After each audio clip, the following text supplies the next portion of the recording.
Hello, welcome to this video. This is David and thank you very much for your time. In this video we are going to consider several concepts, fundamental concepts. We'll look at what the core is versus the shell identity, core versus shell identity. We'll look at what that has to do with our conscious and our subconscious mind. And then we'll analyze goals versus vision. Again, this is one of those very quick, brief introductory steps that you need to make so that you can make the subsequent steps, which are more action-oriented, more powerful and purposeful. There's no point of getting into the action before you know why you're doing it. So with this video, just take it easy, just listen to me. There won't be really any homework to do for this particular video. So, just take it easy and listen. Now, let's first look at what the problem with life is.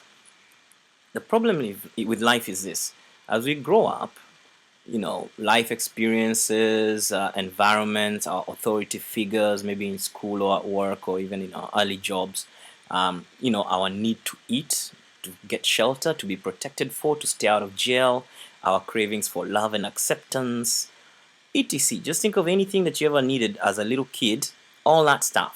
Yeah, and everything you ever told, all that stuff is what ends up molding us, and basically it molds us to become conformists to a default existence. Now that's if you want to eat and you want to be accepted and you want to stay out of jail and you want to sleep in your parents' house and you're a little kid, you pretty much have to do what you're told. And because you also don't have any better knowledge, think about this, you don't have any other standard in your mind to compare an experience with, you just simply take in all experiences that come as truth. So for example, if you came from let's say a very rich house and you've never been to a poor family, you'd think that is the standard, rich is standard, because you don't have something to compare with, and vice versa. Or if you came from a broken home, you'd think life is broken, so these things condition and make you conform, and basically, once again, because of these needs, we need to fit in. And to fit in, what happens is we end up developing a shell identity, right?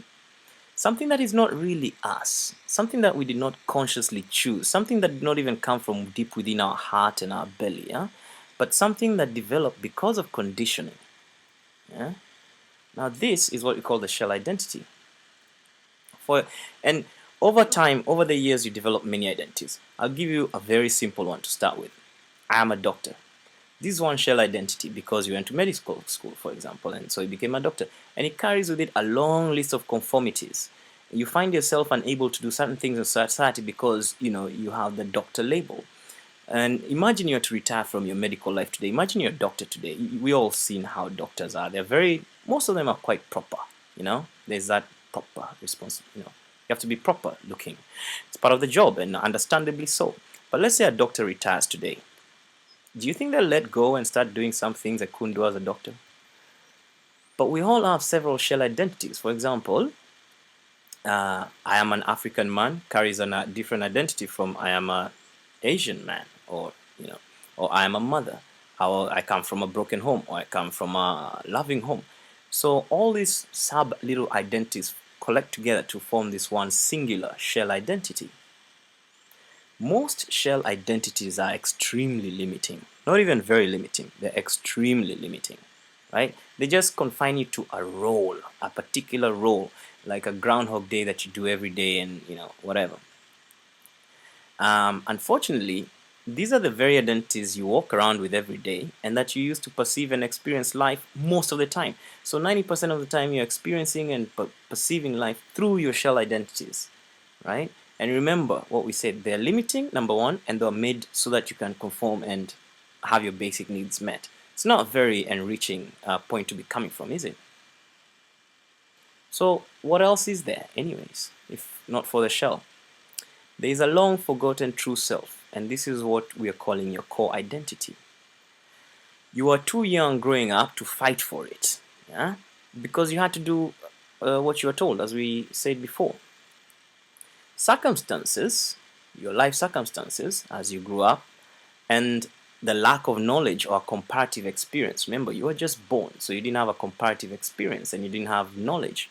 So the circumstances and lack of knowledge kept the core identity frozen in time.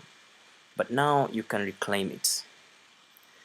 Your core identity is your rock star identity.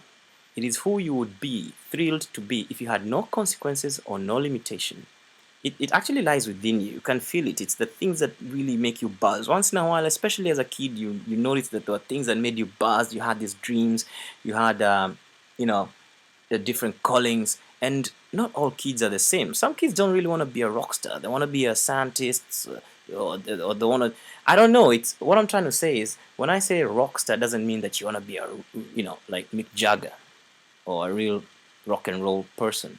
What I mean is that it's an identity that would have thrilled you to be, but along the way you're like, hey, shut up, don't do this, whatever. You need to do that to get your food right now. You need to do whatever. So slowly you shut down the core, the spark, okay? But you can actually reclaim it because it still lies inside there. It's just untapped.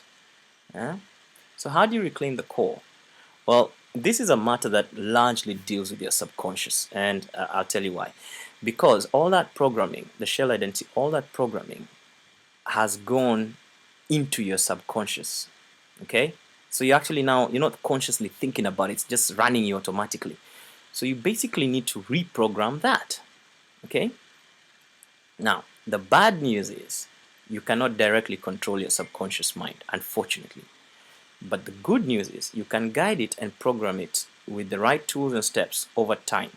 Yeah? And sometimes it can take a very short period of time. I'm not talking about years. It could be very brief. Now, if you guide and program it very well, your subconscious will take up your new life and make it work just like it made the shell life work out, exactly as programmed. So this is very powerful stuff. If you can manage just to reprogram that subconscious, then everything else, it will take over everything else, just like it has with your shell. So how do you reclaim your core? We're still at that topic. First, you have to know what your core identity is. And the best way to uncover your core is to consider a perfect average day with no consequences, no limitations, right? There are several ways to do this, and we are really going to get into details in the next video. We're actually going to run these exercises.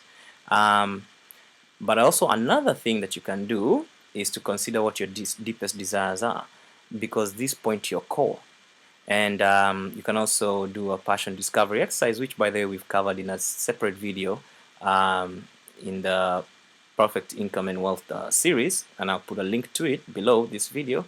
But that can also help you start to discover some things about your core identity. But once again, wait for the next video and we're going to run through the exercise in full.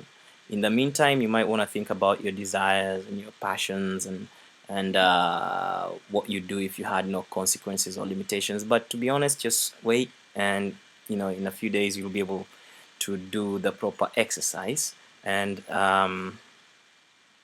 get your proper perfect average day. Okay. But right now what we need to do is to look at another fundamental item, goals versus vision, because this really confuses a lot of people.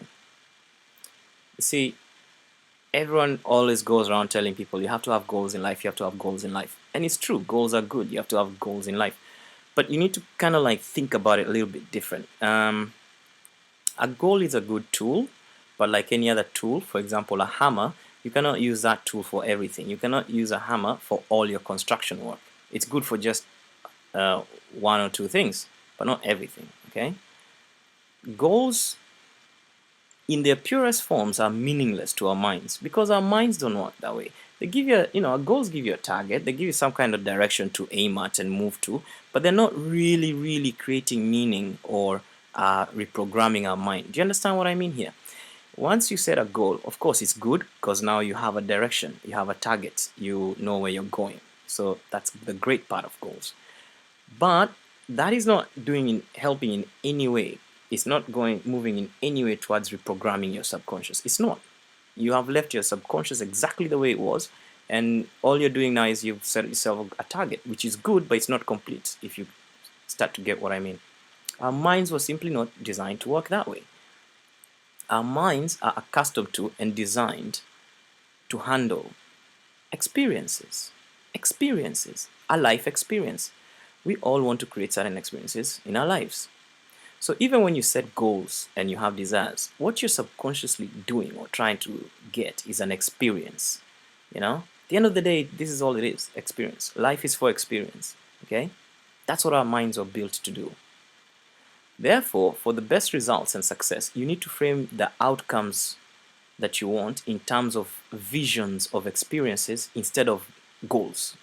Yeah? If you can frame an outcome in terms of a vision, and by vision it means audio, visual, whatever, of an experience instead of a goal, then you really, really, boost your chances of success. I mean, by far, it's amazing. So you can still use goals, but as a tool in particular circumstances only. Yeah? Go for the bigger picture, and the bigger picture is this: the best way to frame your vision of experience is as a movie of a perfect average day, because your mind experiences life in days. It doesn't experience life in goals. Your mind, even when you're talking to yourself in your mind, when you're having that self-talk, it's actually playing movies or whatever of daily experiences. So this is what you need to do. Now, what happens once you frame your life as a vision of a perfect average day? Well, you get focus and direction. That's number one. You start replacing your shell identity with your core identity in your subconscious mind. This is a reprogramming exercise in itself. So it starts to replace that shell identity with the core identity. Then you start attracting matching life experiences, people, actions, etc. It just happens. The law of attraction, whatever you want to call it, you really do start attracting such things, coincidences that are matching. Yeah? And then you communicate authentically and better from your core rather than from your shell. And progressively, you'll enter a reality that or pretty much exactly, this has happened to like countless of people who've done this exercise, that matches the core identity. Your reality will start progressively matching your core. And you'll be surprised when we start doing this exercise.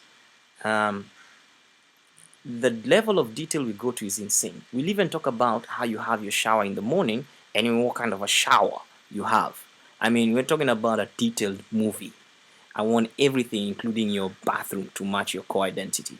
That's the details we're going into, So anyways, we'll get there. So what about beliefs and values? Well, you will need your beliefs and values to be edited so they can support your core identity instead of fighting. Remember, the very existence of a shell identity is because beliefs have been programmed into your subconscious and values that are already fighting the core. That is why you have a shell identity. So you can, above and beyond the movie, we will need to look at these beliefs and values and edit them so they support your core. And it's not so difficult, to be honest. If you don't know how, you can run with a bad belief for decades. But if you know how, you can change it, sometimes within minutes, sometimes within days, At least within 6 weeks. That's a guaranteed, basically, or 99% of the times, I would say. So your beliefs are composed of thoughts you keep having over and over. That's basically a belief. I mean, at the end, it forms an energy system like everything else does. But basically, it's just a repeated thought. Almost like a knee-jerk reaction response thought. Okay? To delete a limiting belief, you replace it via repetition with an affirmation. You can also use certain NLP techniques to speed that up. NLP is neuro-linguistic programming, and it's not evil like some people think it is. It's just normal science. Anyways, so we'll also look at this at a later stage when we get to that point. And the same goes with values. So, as you can see, we've got our work cut out for us. But if you do this, when we are done with this step, you will have a very cool mindset that is pretty much a movie of a perfect average day. And like I said, you'll be surprised by the level of detail. We're even going to talk about what you eat for lunch and with who. Maybe even talking about what kind of stuff you like, Like, it'll be very detailed. Well, so now you know what we'll be working on. In the next video, we will start with the second most fun part of this work. I consider the second most fun part of this work to be considering what your perfect average day looks like. We're not going to be really writing down anything next weekend as well. I just want to probe your mind and show you the possibilities. We actually are going to run through the perfect average day, so there's no more delays. The next video is it. But I don't want you to mix it up with actually having to write down so many things, because sometimes writing down things shortcuts the process of discovery, because you need to discover what you're going to write. So next video we're going to run through the perfect average. We will do that, and then I'll let you simmer it in your head for 2-3 days, so because every time you go to bed and wake up, some magic happens and new things come up. So I don't want you to, after next week, I mean not next week, a few days from now, we'll do the video for discovery, and we'll actually create your perfect average day, but without writing anything down. And then the next time after that, we'll now fill in a spreadsheet that has 30-minute segments for your 24 hours. Of course, maybe 8 hours will be blocked to sleep, but whatever, you get it. So we'll fill in that, and then after that we'll put in the affirmations and the self-talk, and then after that we'll find the images to go along with it. See, so there's a bunch of steps to come. Okay. And next time we will also define what a perfect average day is, with no limitations or consequences. I mean, that's a very vague statement right now. We're going to define that very carefully next time before we start the exercise. And so for me, this is the second most fun part. The most fun part for me is collecting the images that match our day, and that's really so much fun. That's cool fun. But anyways, so thank you for your time, and see you in the next video.